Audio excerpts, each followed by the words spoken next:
Should just be down on the bottom, right? Yep. Yep, it's going now. Yep. Okay, Jim, what you missed is we're going to request you to reach out to the solar or energy committee to either meet or have a joint meeting with us to discuss the solar plan as a whole. Okay, good. So if you can do that for us too. So, You got it. okay.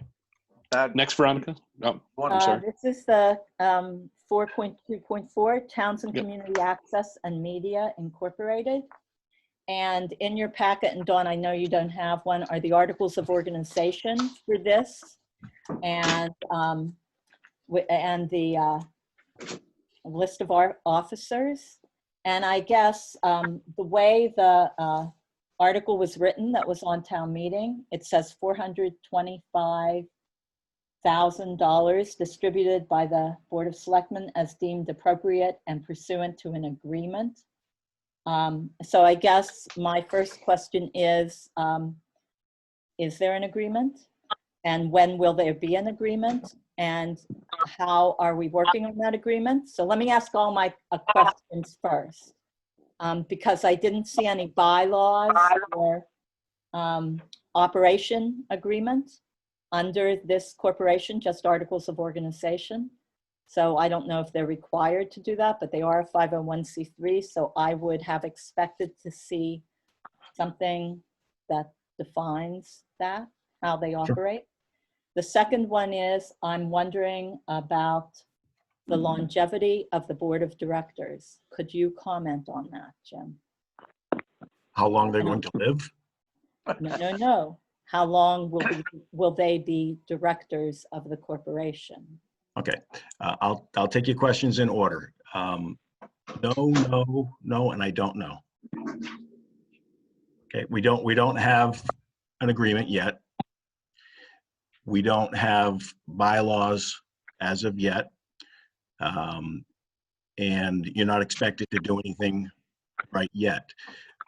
The article on town meeting didn't make a transfer, as you correctly stated. It provides the opportunity for the select board to make such a transfer under terms and conditions that they deem are appropriate in the best interest of the town. So because it takes a town meeting vote to do that, it was advised by council to get that part in hand pending the working out of the final details. So now the final details can be worked out. The agreement can be drafted. They can share their bylaws. You can talk about the term of officers. And to the extent that you're all satisfied, the three of you as a board, you would then vote an agreement that would be drafted by council to make such a transfer. But as of right now, that doesn't exist. Okay, so I'm assuming we're on a time frame here of 2 months because we also voted to pay Hartley's salary through the town for 2 months. And I would want to see Hartley paid. So it seems to me that we need to have all of this settled within the next 2 months. So, and it doesn't appear that there has been any movement on these things that are really necessary for us, the Board of Selectmen, to intelligently manage what we have been given the right by the people of the town to manage. Well, I don't know that I would agree that things haven't been done. I think it's safe to say you haven't seen what's been done, but I know that the folks on the cable commission, which would then they would have served as kind of the forerunners of this corporations board. They've been working for the better part of 2 years with council, and that council now has transitioned to being the town's cable council, because once they were created as a separate legal entity, they had to have their own council. So now they themselves have council. Those two councils have been working on all of these issues. It isn't ripe to be before you, but because we knew we had a town meeting, we needed to take the opportunity to get that one piece of the puzzle taken care of. Okay, so when you say the cable commission, who are they? You appoint a cable commission, and the membership right now, I'd be at a loss to try to give you the names. You know, John D'Angelillo was on it. You look surprised. Well, yeah, I am surprised because this was just incorporated June 24th. So I would expect that we would know who was on the cable commission. So let me just move on then. Those are two separate things though, Veronica. The people who are the directors listed in this document aren't necessarily those that were serving as cable commissioners. Those are people that have been put forward as the people that have the experience to actually run a cable corporation. The cable commissioners may not have been those people, and in fact, likely weren't. But you've had folks like Stan Dillis, Kathy Spofford, John D'Angelillo, among others. And Kathy was on. I don't see if she still is. I'm not, I resigned. Jerry Reset was the forerunner in the PEG Access Corporation. He's on the committee. Okay. So who else is on the committee, Kathy? So Currently? it's, no, Hartley's not on the committee. No, currently. Who is on? Oh, currently it's Stan Dillis, John D'Angelillo. Steve Cloutier moved away. He was on it. I suppose he would still be considered on it. I don't believe you need to be a town resident. And Jerry Reset. And Jerry Reset is the president of the board of directors for the new corporation, along with his wife and his neighbor. I have no idea. I'm asking these questions because I guess my next question is, because I'm not giving up everything here yet, I'm just trying to figure out what was done for this. So Jerry Reset was on the cable commission. I guess my question is, why did not the cable commission transition to being the board of directors of the Townsend Community Access and Media Incorporated? My understanding from having spoken to members is that this was their recommendation. This group that went forward. Now, The three people who are the directors, their recommendation was to not have the cable commission? If I could just say, Veronica, you ask a question and I start to respond, and before I'm finished responding, Right. you start talking again. So it makes it difficult for us to understand one another. My understanding from having spoken to members of the commission is that this is what they voted to put forward as the three names for the cable corporation. Now, the cable commission is a public body. Their meetings are public, so there would be minutes that would indicate as much, and I'd be happy to research that for you. Yeah, if you could give that to me, because it became aware to me as I almost made it out of town meeting on the 25th, that this board needs members because the board of directors do not want to continue as the board of directors. And I may be misspeaking on this exactly, but that was my understanding.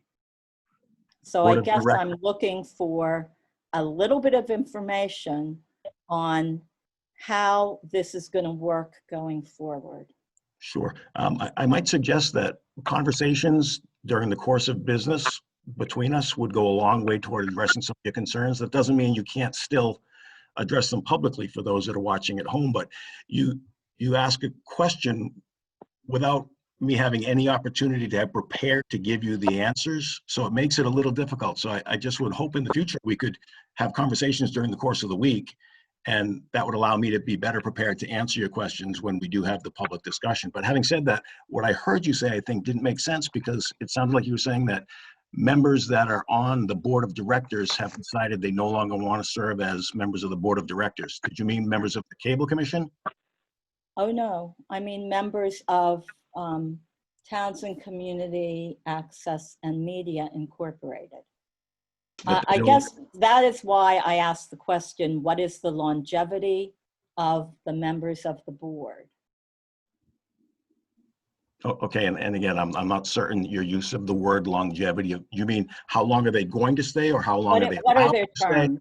Yeah, how long did you guys, I mean, I wasn't on the board of selectmen, so I wasn't involved in this, and I wasn't on the cable commission. So the first I saw this was on the warrant. And I thought that this was all okay, under control. And I'm not so sure. I'm concerned.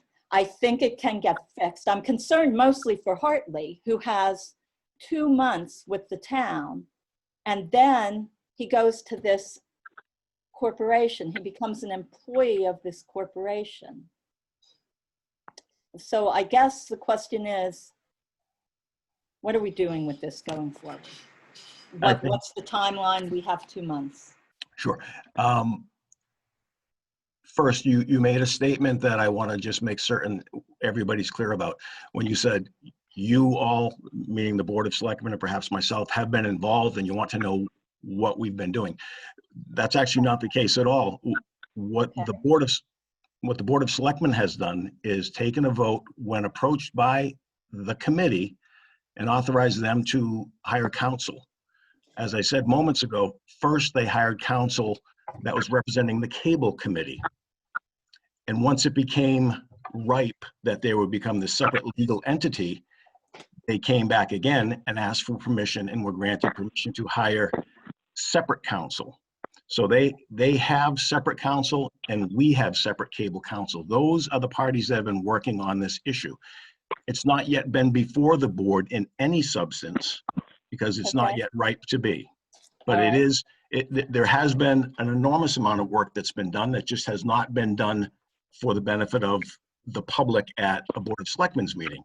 But as I stated earlier, the cable advisory board meetings are in fact public. Okay, so this was put on the warrant by whom? What does it say? I don't have the warrant in front of me. I I'm presume- looking right now. Which article was it?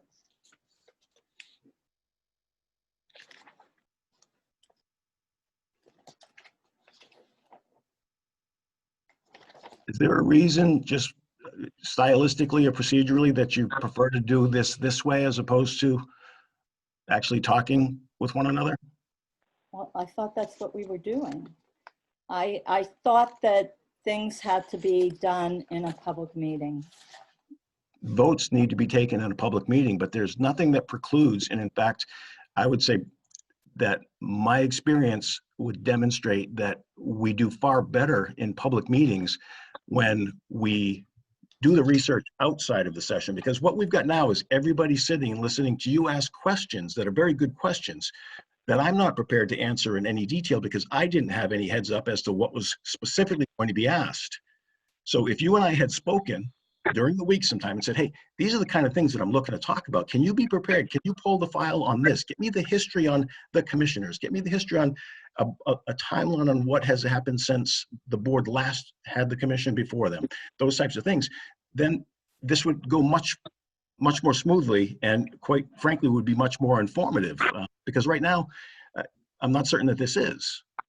I mean, Okay, Article 6 on the special town meeting was PEG access and it was submitted by the Board of Selectmen. So I guess I just assumed that these would be things that would be easily answered. I didn't realize that they weren't things that could be easily answered. and that's an assumption that could have been avoided and could have been, instead of assumed, known had you just asked. That's my point, Veronica. So could I call Dawn and could I call Wayne and ask them these same questions? Absolutely not, because you are a three-person board. You have staff that you're supposed to speak with and ask these things. That's what we do at the staff level. Whatever it is that causes you some hesitation about that, I would hope we can work through, but it's not Okay, productive. so what I sent to Carolyn said 4.2.4 Townsend Community Access and Media LLC. Background on this project, status update, and next steps. So that's what I wanted. And I didn't realize that I needed to do that outside of a public meeting. I'm not saying you need to, Veronica. Let me be clear. I can't direct you to do anything. I'm saying it goes much more swimmingly if we communicate on a regular basis on matters of substance. That's all I'm saying. I guess my question then is for Wayne or Dawn. Do you have anything to add to this? They do that for what it's worth.